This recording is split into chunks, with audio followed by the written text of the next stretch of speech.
August 24th, year 79. It's 12:55 p.m. In exactly 8 minutes, thousands of people will die in Pompeii, but nobody knows it yet. What were they doing in those final moments? Did they know what was coming? And more importantly, why didn't they flee when they still could? Today, we're going to reconstruct minute by minute the final hours of Pompeii, and what you'll discover will change everything you thought you knew about that catastrophe.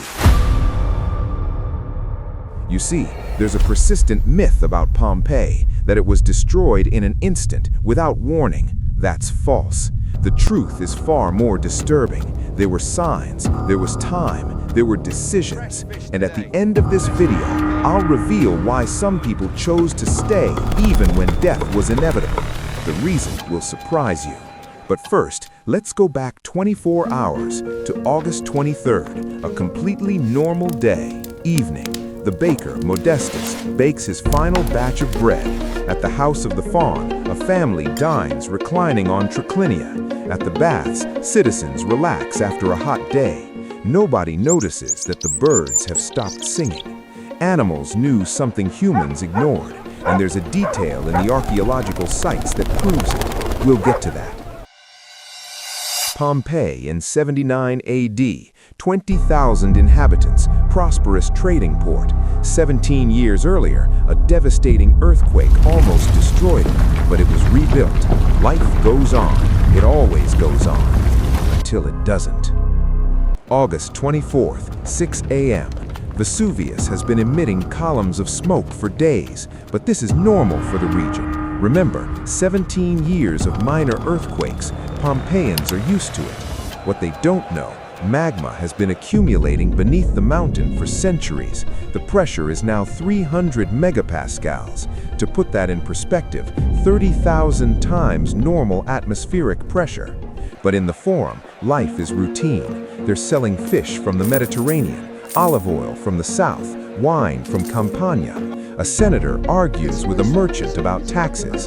One of these men will survive. The other will be frozen in time, and his body will tell us exactly what he did in his final seconds. That story is fascinating.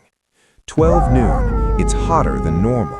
Some dogs howl for no apparent reason. In the harbor, dolphins swim erratically. 60 minutes remain. 1 p.m. Everything changes. Vesuvius explodes with a force equivalent to 100,000 Hiroshima atomic bombs. The column of ash and pumice rises to 33 kilometers high in less than 15 minutes.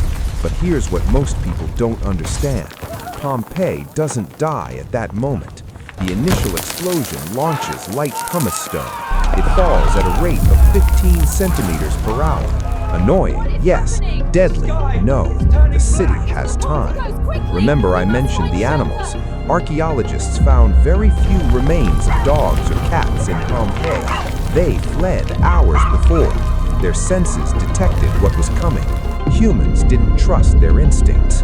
Pliny the Younger, eyewitness 30 kilometers away, wrote, "A terrible black cloud arose, torn by twisted shapes of flames, like lightning, but much larger." In Pompeii, some flee immediately, others take shelter inside their homes, and some continue with their business.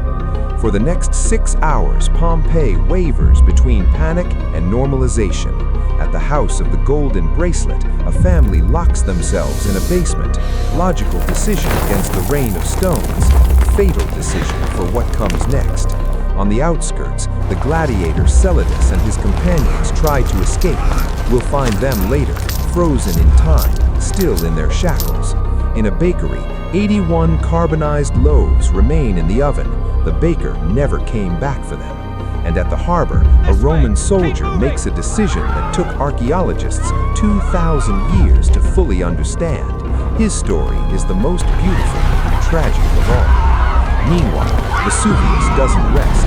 The eruptive column partially collapses several times. Each collapse sends avalanches of hot ash down the slope, but they don't reach Pompeii yet. The wind deflects them. This generates a false sense of security. Many who initially fled returned to search for belongings, valuables, money, family. It's their last decision.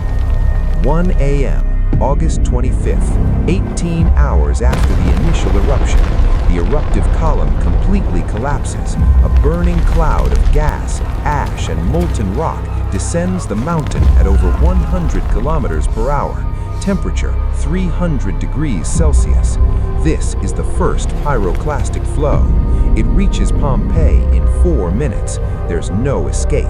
The cloud overcomes the city walls. The temperature is so high that bodily fluids instantly boil. The postures of the victims, preserved in ash, show extreme muscular contraction. Death is immediate. Remember the senator from the market? His cast shows he was clutching a bag of coins. Until the end, he protected his wealth. The merchant he was arguing with is 3 meters away, arms extended towards the door. He almost made it. The second pyroclastic flow arrives at 7:30 a.m., the third at 8. Each one buries the city more deeply.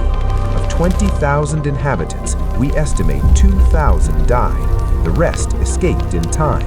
The difference between living and dying was in many cases a decision made in the first 30 minutes of the eruption.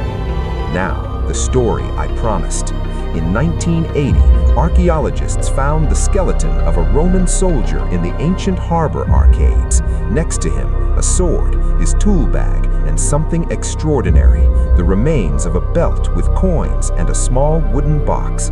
Inside were rings, bracelets, and women's jewelry. They weren't his. Forensic analyses revealed that this soldier remained at his post, evacuating civilians for hours. The jewels belonged to people who entrusted him with their belongings while boarding ships. He stayed to ensure order. When the pyroclastic flow arrived, he was still there, at his post, doing his job. His name was lost to time, but his duty remained. Pompeii shows us the worst of nature, its absolute destructive power, but it also shows us the best of humanity, people who chose to die together rather than live alone. Vesuvius is still active. 3 million people live in its risk zone today. The story hasn't ended, it's just waiting to repeat itself. And now you know exactly how it will happen. I'm Chronos Explorer, and this was Pompeii, the final hours.